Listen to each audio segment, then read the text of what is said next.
어느 날 문득 당신이 찾아온 푸르른 저 숲속에 평온하게 쉴 수 있는 곳을 찾아 당신이 지나온 이 거리는 언제나 낯설게 느껴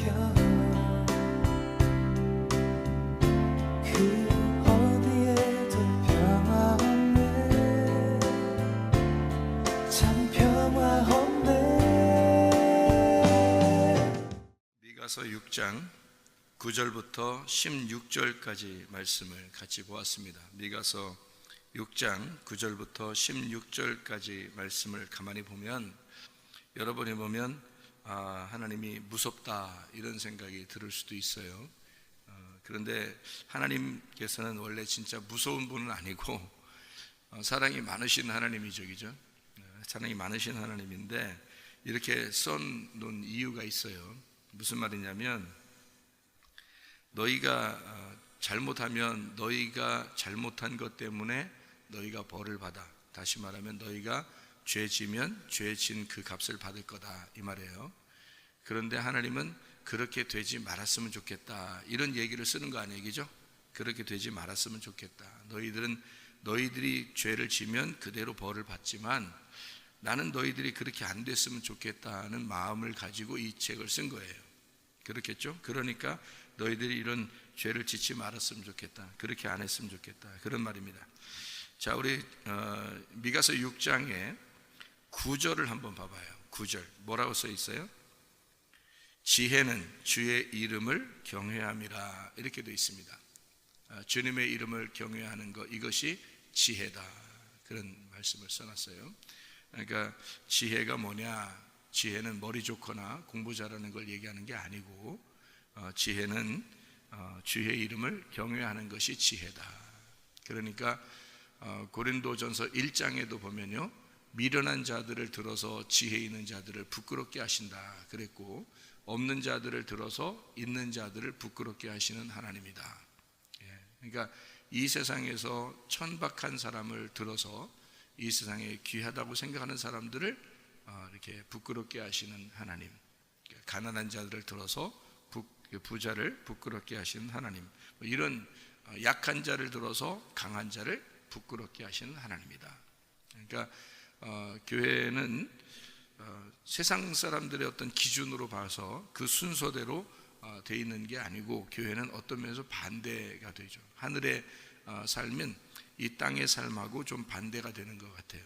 그러니까 이 땅에서는 부자가 더 좋은 것 같고, 성공하는 사람이 더 좋은 것 같고, 힘 있는 사람이 더 좋은 것 같아요. 사람들이 거기에 이렇게 줄을 서고 그러지만 하나님의 나라는, 교회는 그런 게 아니고 오히려 반대를 해서 오히려 약한 사람이 하나님께서 복을 내려주시고, 또 그 가난한 사람이 또 하나님의 복을 받기도 하고요. 그렇게 하나님께서는 그렇게 반대로 영적인 복을, 그래서 심령이 가난한 자들에게 천국을 주시는 하나님이다, 그런 말씀을 하고 있죠. 그게 천국이라는 거 전혀 이 세상 사람들이 생각하는 거하고 전혀 다른 그런 곳을 천국이라고 말해요. 천국이라고 하는 건 교회를 이렇게 가만히 보면 천국이라는 걸 알 수가 있어요. 교회를 가만히 보면. 그래서 교회가 세상과 전혀 다르다, 이것을 깨달아야 돼요.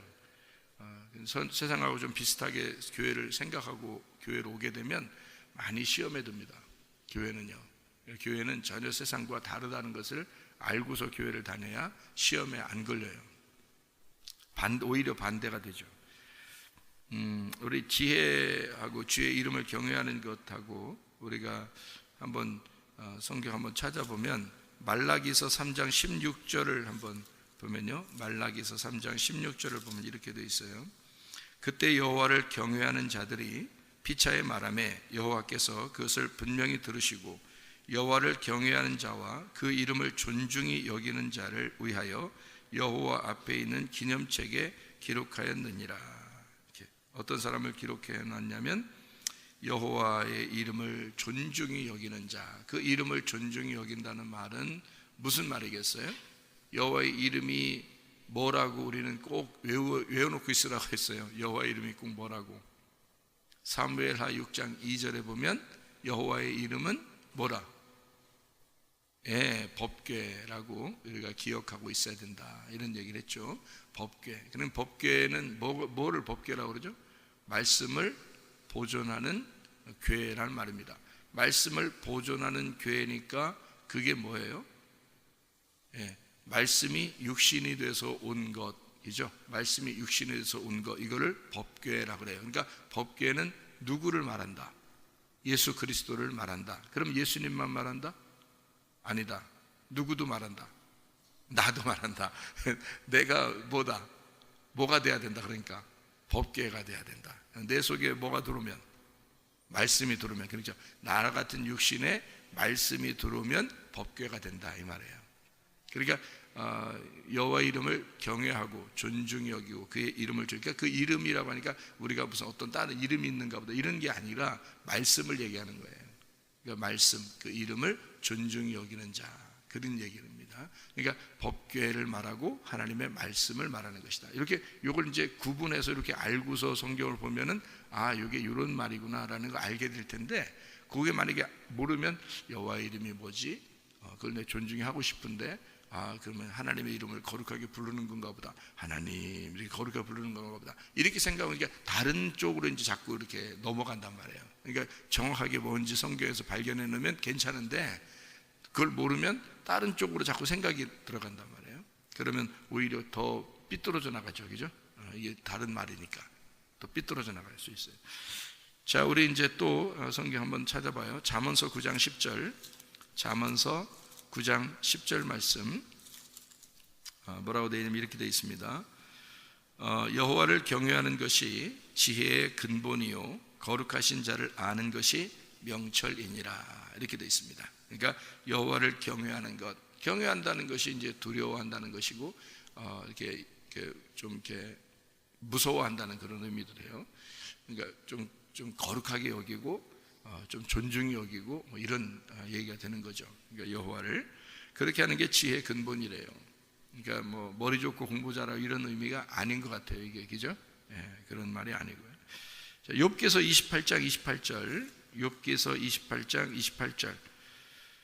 또 사람에게 말씀하셨도다. 보라, 주를 경외함이 지혜요 악을 떠남이 명철이니라.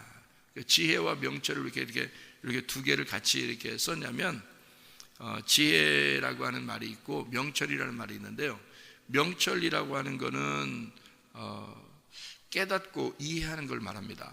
깨닫고 이해하는 거. 근데 지혜라고 하는 건 하나의 그 단어인데, 무슨 단어냐면 이 지혜라는 게 하나님 말씀이라는 얘기가 되는 건데요.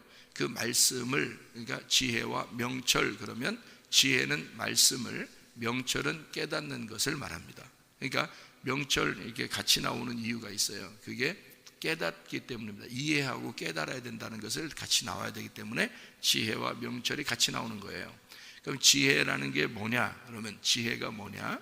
명철이라는 건 이해하는 건데, 그 지혜를 이해하는 걸 얘기하는 거죠. 명철. 그러니까 지혜와 명철 이렇게 나오는 거죠. 그럼 지혜가 뭔지를 우리가 자세하게 알면 되겠죠. 여호와를 경외하는 게 지혜라는데, 근데 그 지혜가 뭐냐 봤더니 신약에서는 뭐라고 해석을 했냐면 고린도전서 1장에 나와 있습니다. 고린도전서 1장 24절에 지혜가 뭔지에 대해서 나왔어요. 바로 뭐라 나왔더니 고린도전서 1장 24절에 오직 부르심을 받은 자들에게는 유대인이나 헬라인이나 그리스도는 하나님의 능력이요 하나님의 지혜니라. 그러니까 뭐가 하나님의 지혜라고 나와요? 그게 다 그리스도를 말하는 것이었더라. 이제 이런 얘기가 되는 거죠.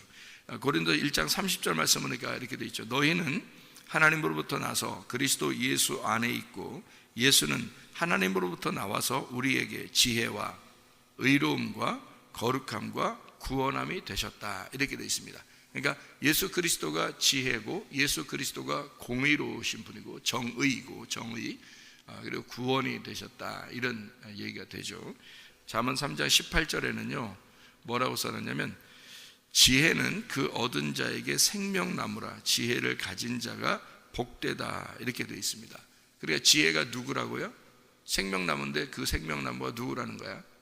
예수님이라는 얘기죠. 그러니까 성경의 잠언서에 그 잠언서를 자녀들에게 읽히는 사람들이 많아요. 지혜가 있어야 된다고 하면서 그 이제 공부 잘하는 방법이 잠언서 읽는 것이다 이런 얘기로 가르치는 사람도 있고 그래요. 부모들이 공부 잘하기 위해서 잠언서를 읽는 게 아니고 예수를 제대로 깨닫고 예수를 받아들이게 하기 위해서 자녀들에게 잠언서를 읽혀야 된다는 겁니다. 그래서 잠언서를 그렇게 읽히게 되면 지혜를 받아요. 그 지혜가 뭐냐면 예수님인데 그 예수를 받게 돼요. 그러면 그 아이는 머리도 좋아지게 되고 당연히 공부도 잘하게 되겠죠. 그러니까 그렇게 해야지 너 공부 잘하려면 잠언서 읽어라 그건 아니란 말이에요. 그런 의미가 아니에요. 그러니까 지혜를 받아야 된다. 예수를 네가 받으면 다른 것들이 해결된다 이렇게 돼야 되죠. 그래서 예수를 네가 받아들여야 되는데 그 예수를 받는 것이 예수가 생명나무고 예수가 지혜이기 때문에 그렇다. 예수가 공의로우신 분이고 예수가 구원이다. 예수가 지혜다. 예수가 생명나무다. 이러기 때문에 잠언서를 읽어야 된다. 이제 그런 얘기를 해야지 맞는 얘기죠. 자, 미가서를 다시 한번 돌아갑니다. 미가서 6장에 자, 지혜는 주의 이름을 경외합니다. 이제 이런 이야기를 9절에 나와 있는 얘기죠. 11절에 보니까 뭐라고 되어 있냐면 내가 만일 부정한 저울을 썼거나 주머니에 거짓 저울추를 두었으면 깨끗하겠냐 이렇게 말합니다.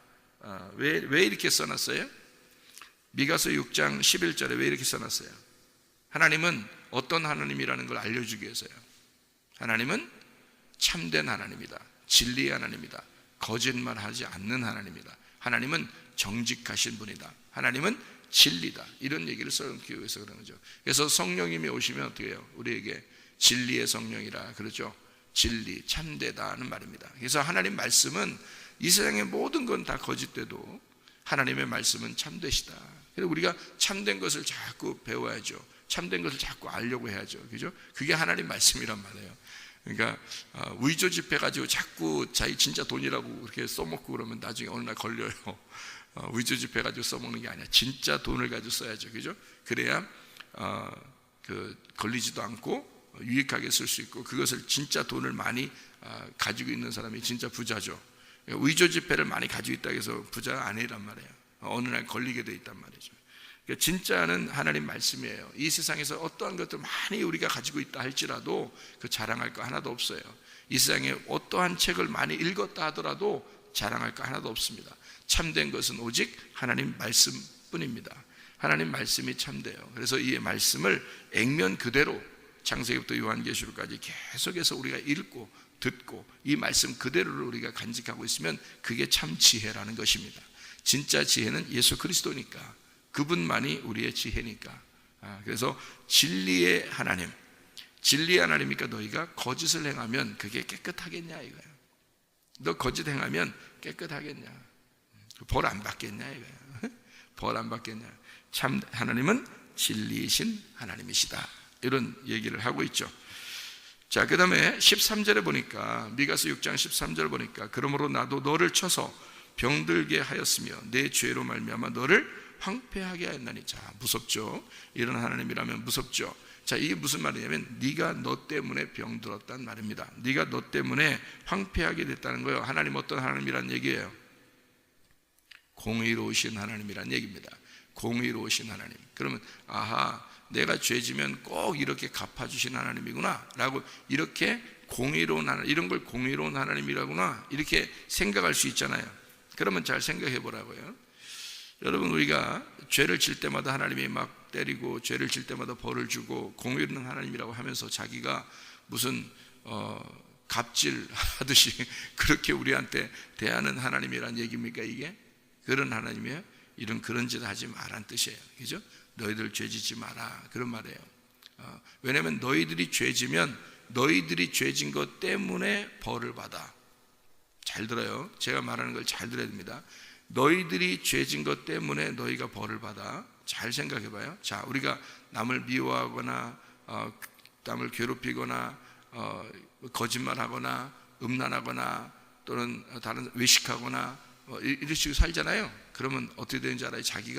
자기가 몸이 망가져요. 음식도 잘못 먹잖아요. 그러면 몸이 망가집니다. 음식을 계속해서 잘못 먹고 있으면 자기가 망가뜨린 거예요. 몸을. 하나님이 망가뜨리는 게 아니에요. 음식은 제대로 성경에 있는 대로 먹으라고 했는데 그거 아니고 자꾸 이상한 음식들을 자꾸 먹잖아요. 그러면요 몸이 망가집니다. 제가 이스라엘 가서 배웠는데, 이스라엘 갔더니 뭐라고 하냐면 거기는요 피자를 먹어요. 피자를. 그 사람들이요 피자도 먹습니다. 그런데 피자를 어떻게 먹냐면 치즈하고 빵만, 그러니까 치즈 피자만 먹습니다. 우리나라 같은 경우는 어떻게 해요? 피자에다가 치즈, 이렇게 빵에다 치즈 올려놓고, 그 다음에 고기도 얹혀놓고, 뭐 야채도 넣고 막 이러잖아요. 절대 이스라엘 사람들은 그렇게 안 합니다. 피자 빵에다가요, 치즈만 딱 올려놓고 먹어요. 그리고 처음에 피자가 이제 미국에서 이제 이스라엘로 들어왔을 때요, 고기도 얹혀놓고 막 이렇게 팔았대요. 근데 이스라엘 사람들이 고기를 같이 치즈하고 못 먹거든요. 우유하고 같이 못 먹습니다. 고기와 우유는 같이 이렇게 놓지를 못하게 돼 있어요. 그래서 고기를 다 빼놓고 먹더라는 거예요, 이 사람들이. 그러니 어차피 고기 올려놔 봐야 안 먹는 거예요, 이스라엘 사람들이. 고기 다 빼놓고 그 치즈하고 빵만 먹으니까. 그래서 피자 가게들이 다 문 닫았답니다. 미국에서 온 피자 가게들이 문을 닫았대요. 이스라엘 안에서 이제 피자 가게가 생기기 시작한 거예요. 이스라엘 안에서 그 사람들을 자기들의 기호에 맞게, 자기들 그 먹는 거에 맞게 이제 피자 가게가 생긴 거예요. 그래서 야채하고 치즈만 이렇게 했든지 아니면 치즈만 올려놓는 그런 이제 피자를 팔기 시작한 거죠. 미국 사람들은 이제 그 맛이 있죠. 치즈하고 빵하고 이렇게 원래 먹으니까. 그래서 그것을 이제 뭐 무슨 소스 같은 거 이렇게 발라가지고 이렇게 먹거나 이제 이렇게 한 겁니다. 그래서 다 그렇게 먹어요, 이스라엘 사람들은요. 왜 그런가 했더니 의사들이 연구를 한 거예요. 우유하고 고기하고 같이 이렇게 놔서 배합을 해가지고 몸에 들어갔을 경우에 속에서 그 뭐가 깨진대요. 그래서 병이 생긴답니다. 우유하고 고기하고 이게 속에 같이 들어가면요. 그러니까 요 고기하고 우유는 같이 섞어서 먹으면 안 된다는 거예요. 이거를 발견해낸 거예요, 이스라엘 사람들이. 그 의학적으로. 그래서 이 사람들이, 성경에는 그렇게 나와 있는데, 그러니까 이게 고기하고 우유하고 같이 섞어서 이렇게 삶지 마라 이렇게 돼 있거든요. 그러니까 그렇게 해서 이 사람들은 절대 그렇게 고기하고 우유하고 같이 안 먹습니다. 절대 그렇게 안 먹어요. 절대예요. 그건 그냥 뭐 어떨 땐 먹고 어떨 땐 안 먹고가 아니에요. 절대 안 먹습니다. 그렇게 절대 안 먹는데 이 사람들이 연구를 이제 의학적으로 해보니까 병이 걸리더라는 거예요. 자, 그러면 계속 고기하고 우유하고 같이 먹는다고 생각해보세요. 자, 치즈하고 고기하고 같이 계속 먹는다고 생각해보세요. 그러면 성경적으로는 안 된다고 그랬는데 그걸 계속 먹는다, 어떤 사람이 먹는다고 생각해요. 근데 그게 맛있거든요. 치즈하고 고기하고 같이 섞어 먹으면 맛있어요, 사람들이요. 그러면 그걸 먹을 때 맛있어서 계속 먹는다면 어떻게 될까요? 몸이 망가져요. 병듭니다. 그러니까 자기가 그렇게 먹어놓고 하나님 나 건강하게 해주세요, 이건 아니란 말이에요. 성경적으로도 그게 안 된다는 거예요. 써놨잖아요. 근데 자기는 그렇게 하면서 몸이 망가지는데 아니에요, 나 건강할 거예요. 그러면 안 된다는 거예요. 병이 생겨요. 속에서 이게 불균형이 나와가지고 이게 속에서 뭐가 깨진답니다. 그래서 병이 생겨요. 속에 이제 그 세포들이 막 돌연변이가 생기고 그러면은 이게 병이 생겨놓고 자기가 하나님 나 병을 왜 그래요? 뭐 나 왜 내가 병이 걸려야 돼요? 하면서 이러면 안 된다는 거죠. 성경적으로 네가 먹는 게 잘못됐으니까 그런 거죠. 그렇죠? 그러면 먹는 거에서도 그렇게 나오죠. 그 다음에 어떤 사람을 미워했어요. 미워하고 막 이렇게 독한 마음을 막 품어요. 그러면 속에 막 응어리가 지죠. 이 속에서 막 응어리가 져요.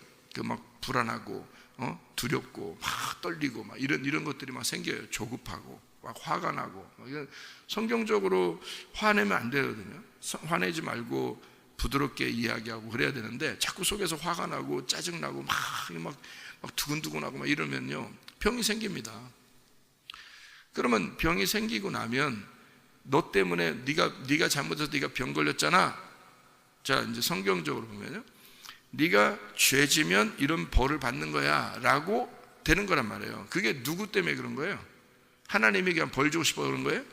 아니잖아요. 자기가 음식을 잘못 먹었거나 자기가 다른 사람을 미워하거나 외식하거나 말이야 살살 거짓말 치고 이러면 얼마나 안 좋은데요. 자기가 속에 진실하지 못하니까. 이러니까 자기가 병이 걸리고 잘못된단 말이에요. 몸도 망가지고 환경도 잘못되고 막 이런단 말이에요. 그러면 그것이 누구 때문이에요? 하나님 때문이 아니라 너 때문에 그렇게 된 거잖아요. 그죠? 너 때문에 그렇게 된 거를 하나님은 뭐라고 생각해요? 하지 말라고 이걸 경고하는 거예요. 너 이렇게 하면 병들고 황폐해진다 라고 얘기하는 거란 말이에요. 그죠?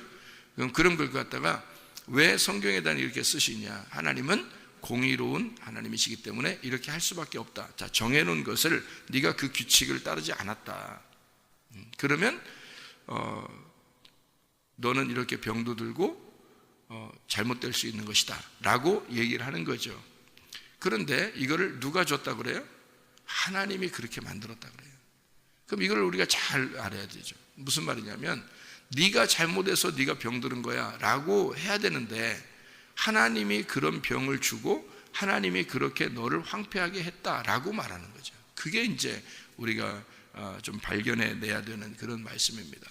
하나님은 공의로운 하나님이야. 자, 정확하게 네가 병들고 이렇게 될 거야. 그건 네가 잘못해서 이렇게 되는 거잖아. 먹기를 잘못하고 네가 생각을 잘못해가지고 너는 병들었어. 그러면 이거는 순전히 네 잘못이야. 그렇게 되는 게 하나님의 공의로운 거야. 정확한. 그러니까 그게 안 되면 이상하잖아. 그렇게 했는데도 안 되면 그건 이상해. 성경대로 안 되잖아. 그러면 안 되잖아. 그래서 성경대로 되는 게 공의인데 그것을 내가 너한테 그렇게 했다라고 하는 것은 내가 책임진다 그 뜻이에요. 쉽게 얘기해서 내가 너한테 그렇게 병을 줬어. 그 말이에요. 내가 너를 황폐하게 했어. 나는 공의로운 하나님이기 때문에 그래. 그 말은 내가 너를 그렇게 했어. 하나님이 그랬어요? 아니잖아. 하나님이 그런 게 아니란 말이에요. 잘 생각해 보니까 하나님은 공의로운 하나님인데 하나님이 그렇게 만든 건 아니란 말이에요. 자기가 잘못해서 자기가 그렇게 벌받고 자기가 황폐해지고 자기가 뭐 일이 안 풀리고 그러는 거거든요. 그런데 하나님은 자기가 그렇게 벌을 내렸대. 그 말은 무슨 말이냐면 내가 그냥 책임질게. 내 자식이니까 내가 책임질 거야 라는 그런 뜻이에요.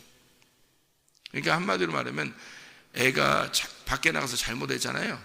잘못하면 여러분 부모가 어떤 마음이 들어? 이런 싸가지 없는 네가 잘못했으니까 네가 다 벌받고 네가 네 마음대로 살아 이러는 부모가 어디 있어요? 그런 부모 없죠. 여러분 부모가 어떤 마음 가져요? 네? 애가 밖에 나가서 잘못해가지고 막 그냥 다른 사람한테 혼나고 막 이렇게 돌아왔어요. 그러면 엄마 아빠가 무슨 마음이 들어요? 아유 내가 잘못했다. 내가 잘못했어. 응? 미안하다. 내가 미안하다. 내가 잘못했다. 이런 마음이 들죠. 그 부모의 마음이 그런 거예요. 네가 잘못해서 네가 혼나고 네가 벌 받는 건데 내가 그렇게 한 거야. 내가 너한테 그렇게 한 거야. 이거를 언제 부모가 그렇게 한 거예요? 부모 한 거 아니거든. 근데도 부모가 그런 마음을 갖는다. 내 잘못이다. 그래, 내 잘못이야. 내가 그렇게 한 거야. 내가 너한테 그렇게 한 거야. 그리고 애를 갖다가 어떻게 이제 밖에서 막 잘못하고 막 돌아오잖아요. 그러면 애를 갖다가 때리는 사람도 있어요, 그죠? 때리면서 뭐라 그래? 응? 네 벌은 네가 받아라면서 때려요? 때리면서 뭐라 그래? 이놈아 왜 이랬어? 이놈아 왜 그랬어? 그러잖아요. 예? 예? 이놈아 왜 그랬어? 남자가 그러면 이놈아 왜 그랬어? 여자가 그러면 이년아 왜 그랬어? 막 때리면서 네가 왜 그랬어? 왜 그랬어? 그러면서 엄마 아빠가 눈물이 나요 안 나요? 눈물이 나요. 왜 얘가 잘못했는데 자기가 눈물이 나? 네가 왜 그랬어? 그러면서 혼내면서 자기가 눈물이 나. 왜 그래 부모가요? 얘를 낳은 게 자기잖아. 부모잖아. 그죠? 얘를 낳은 게 부모란 말이에요. 그러니까 얘가 잘못한 거는 다 누구 책임이야? 부모 책임이야. 그거를 부모는 아는 거야. 그걸 부모는 그걸 알고 있는 거예요. 그게 하나님의 공의로움입니다. 하나님은 우리에게 벌을 내리는 분이 아니에요. 하나님 우리를 사랑하시는 분입니다. 그런데 너희들이 잘못돼서 너희들이 벌받고 황폐해지고 잘못될 거야. 그런데 그걸 내가 벌을 내린다고 할 거다. 내가 벌을 내리는 그런 공의로운 하나님, 나는 그렇게 할 수밖에 없는 하나님이다 라고 내가 책임질게라는 말입니다. 내가 사랑한다. 나는 공의로운 하나님이지만 난 널 사랑한다. 너는 내 자식이고 내가 널 책임져. 그러니까 너는 잘못하면 혼나야 돼. 이런 얘기들이죠. 무슨 말인지 이해가 되시겠죠? 그죠? 하나님이 그런 하나님이다. 자, 우리 15절에 보니까요, 내가 씨를 뿌려도 추수하지 못할 것이며 감람 열매를 밟아도 기름을 내 몸에 바르지 못할 것이며 포도를 밟아도 술을 마시지 못하리라. 죽 써서 개 줘. 그 말입니다. 한마디로 말하면 죽 써서 개 준다. 남 좋은 일 시켜. 그런 말이죠. 남 좋은 일 시킨다. 그런 말 들어봤죠, 그죠? 그러니까 네가 다 했는데 남 좋은 일 시켰네. 이런 말이에요. 자, 무슨 말이냐면 너한테 돌아올 수 있도록, 네가 한 모든 것이 너한테 돌아올 수 있도록 너는 진실해야 돼. 지혜가 있어야 돼. 하나님을 경외해야 돼. 진리의 하나님, 공의로운 하나님이 너와 함께하는 거야. 그러니까 이게 여기 그 미가서 6장 여러분이 지금 보았는데요, 미가서 7장을 여러분이 보면요, 우리가 알고 있는 그 유명한 말이 있습니다. 5절 6절이요. 5절 6절의 말씀을 보면 아내도 믿지 말라는 거예요. 여자는 남편도 믿지 말라, 이런 말이 되겠죠. 그러니까 아내도 믿지 마라, 이런 말이 써 있어요. 5절에요. 그리고 6절에요. 사람의 원수가 자기 집안 식구다, 이런 유명한 말 여러분 아시죠? 마태복음 10장에 나오는 그런 말이 여기에 써 있는 말이에요. 미가서에. 그러니까 이게 뭐냐면 가장 가까운 사람이라도 원수가 된다는 얘기입니다. 그죠? 가까운 원수. 그러니까 가까운 자가 원수가 된다는 말이니까 그게 누가 원수라는 얘기예요? 누가 원수라는 얘기예요? 가장 가까운 자가 원수예요. 가장 가까운 자가 누구죠? 가장 가까운 자가 하나님이에요. 너희가 하나님하고 원수가 된다는 말입니다. 이게 무슨 말이냐면요, 하나님하고 원수가 된다. 그러면 하나님하고 원수가 되면은 원수로 끝나야 돼? 여기서 가족들이 원수 된다니까 그거로 끝났어요? 그 말이 끝나는 거예요? 아니에요. 하나님은 마태복음 10장에서도 너희 원수가 집안 식구야. 뭐 가장 가까운 사람이 뭐 어미가 딸하고 아버지가 아들하고 뭐 이렇게 시어머니하고 며느리하고 가장 가까워야 되는데 이게 원수가 된다는 거지. 근데 그렇게 되는 게 이제 사람들이 해석하는데 어떤 식으로 해석하냐면, 예수를 내가 믿으려고 교회 다니는데 꼭 반대하는 사람은 자기 집안 식구더라, 이제 이런 얘기를 이제 하죠, 그죠? 그렇게 해석을 하는데, 사실은 우리에게 이웃이 누구냐 이거야. 우리에게 이웃이 누구고 원수가 누구냐는 거예요. 그거를 성경에서 파악하려고 하는 거예요. 원수가 하나님이고 이웃이 하나님이에요. 그러니까 요거를 이게 어떻게 되냐면, 너희 원수가 된, 하나님과 네가 원수가 된 것을, 하나님하고 너하고 원수된 것을 하나님하고 너가 이웃을 사랑하듯이 서로 사랑해야 된다는 말입니다. 그러니까 하나님하고 원수가 된 걸, 하나님하고 원수된 너와 하나님이, 하나님과 너가 다시 이웃이 되어야 된다는 얘기고, 그래서 성경의 구약의 모든 사랑은 어떻게 되어 있어요? 하나님 사랑, 이웃 사랑이 되어 있죠. 하나님 사랑, 이웃 사랑, 이 두 개가 합쳐지면 서로 사랑이라고 그랬잖아요. 그럼 이 두 개를 신약에서는 어떻게 되어 있어요? 하나님 사랑에 대해서 나오는 게 아니라 이웃 사랑에 대해서 나와요. 그러니까 하나님 사랑, 이웃 사랑은 어떤 사람이면 하나님을 사랑하는 자가 이웃을 사랑하게 되어 있다는 거죠. 그러니까 하나님 사랑하는 자가 이웃 사랑에 대해서 이웃 사랑이 완성이라고 나오잖아요. 그러니까 이웃 사랑이 모든 율법의 완성이라고 나와요. 그러면 이웃을 사랑하면 서로 사랑이 된 거죠. 하나님 사랑, 이웃 사랑이 된 거니까 하나님 사랑이 먼저고 그 다음에 이웃 사랑이니까 하나님 사랑한 사람이 이웃 사랑하게 되니까 그게 이웃 사랑하면 율법이 완성되니까 이걸 서로 사랑이라고 그런다, 이런 얘기거든요. 그러니까 하나님하고 우리가 원수되었던 우리들이, 먼저는 원수되었던 우리가 하나님이 우리를 위해서 죽으심으로 그의 사랑을 확증하셨어요. 그래서 우리가 그분이 나의 원수가 아니라 이웃이구나라는 걸 깨닫게 됐어요. 그래서 하나님이 나를 이웃으로 사랑하셨어. 원수가 아니라 원수인 나를 이웃으로 사랑하셨어. 나도 하나님이 이웃이 되어버리는 거예요. 그래서 이웃을 사랑하게 되니까 서로 사랑이 됐다, 이런 얘기가 되는 거죠. 그런 얘기를 하려고 한 거예요. 그러니까 원수가 이웃되는 게 사랑의 완성이란 말이에요. 원수가 이웃되는 게, 원수가 나의 형제가 되고 나의 이웃이 되는 게 서로 사랑이고, 그것이 율법의 완성이다, 이것을 얘기하는 거죠. 실제로 이런 원수를 만드는, 이렇게 요 성경 기절만 보면 말이에요. 미가서 7장 6절의 말씀, 요 성경 기절만 보면 식구들을 볼 때 뭔가 좀 이상하게 보겠죠. 가재미 눈을 뜨고 보고, 저거 나의 원수가 아닌가, 성경적으로 보면 내 원수가 아닌가, 뭐 이런 식으로 보게 되면 이제 문제가 되는 가정이 되죠. 자, 미가서 6장 6절부터 8절까지의 말씀을 가만히 이렇게 보면요, 8절 말씀 한번 보겠습니다. 미가서 6장 8절 말씀. 사람아, 주께서 선한 것이 무엇임을 내게 보이셨나니. 그래서 선한 것, 이게 토부입니다. 토부, 이게 좋은 거란 말입니다. 토부라는 건 선하다, 하나님은 선하시다 할 때 그 토부입니다. 밤이 되고 아침이 되니까 보시기에 좋았더라, 이런 첫째 날이 되었다, 뭐 창세기 1장에도 그 토부입니다. 하나님 보시기에 좋았더라, 선한 것, 하나님은 선한 분이니까 주께 선한 것이 무엇임을 내게 보이시는 그 토부, 좋은 걸 보이시는, 여호와께서 내게 구하시는 것은, 여호와께서 찾는 게 있단 말이에요. 여호와께서 너희들을 이렇게 주의 깊게 보고 또 종종 방문하고 호소하는 그런 것이 있다는 겁니다. 다라쉬입니다. 하나님이 찾는 거. 여호와께서 내게 찾는 게 뭐냐면 오직 정의를 행하며 라고 되어 있거든요. 정의, 미시파트라는 말인데 공의로운 말입니다. 올바르다는 얘기인데, 그것을 행하며라는, 행한다는 말이 아샤이라고요. 그러니까 정의를 만들어 나가는 걸 말하는 겁니다. 정의를 행하는, 정의를, 공의로운 것을 만들어 나가는 거예요. 너 자신에게 있어서는 너가 의로워야 된다는 것을 말하는 것입니다. 올바라야 된다, 그런 말을 얘기하는 거죠.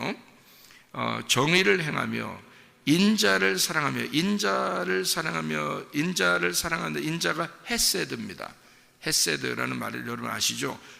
사랑스러운, 뭐 자비, 또 그 애정, 뭐 이런 걸 헤세드라고 그렇게 얘기하는 거거든요. 자, 인자를 사랑하며 겸손하게 내 하나님과 함께 행하는 것이 아니냐. 하나님과 함께 동행하는 거죠. 하나님과 함께 걷는 것이 아니냐, 이 말이거든요. 하나님과 함께 걷는 것. 자, 어떻게 우리가 하나님과 함께 걸을 수 있나요?